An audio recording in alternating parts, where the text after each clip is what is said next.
వంశీ అని ఇప్పటికి నెలన్నర అయిపోయింది. ఒక కేసులో బెయిల్ వస్తుంది, బెయిల్ వచ్చిన వెంటనే ఇంకొక కేసు, మళ్ళీ ఆ కేసులో బెయిల్ వస్తుంది, బెయిల్ వచ్చిన వెంటనే మళ్ళీ ఇంకొక కేసు. ఇప్పటికి 11 కేసులు. ఒక కేసు అయిపోయినాక ఒక కేసు, ఒక కేసు అయిపోయినాక ఒక కేసు.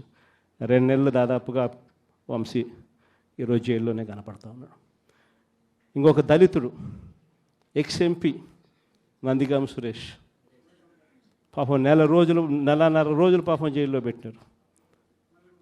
బెయిల్ రాకుండా అడ్డుకుంటూ జైల్లో పెట్టారు. మళ్ళా చివరకు కోర్టుల ద్వారా ఎంతో కష్టపడితే బెయిల్ వచ్చింది. వచ్చిన తర్వాత మళ్ళా 3 నెలలు 4 నెలలు తిరగకపోతే మళ్ళీ ఈరోజు నిన్న మళ్ళా కేసు. వాళ్ళ ఇంటి దగ్గరికి ఒక వ్యక్తి వచ్చి దళితుడని కూడా చూడుకోకుండా ఆ మనిషిని ఈయనే తిడతాడు. ఎందుకు నన్ను తిడుతున్నావు అని చెప్పి ఈయన ప్రశ్నిస్తే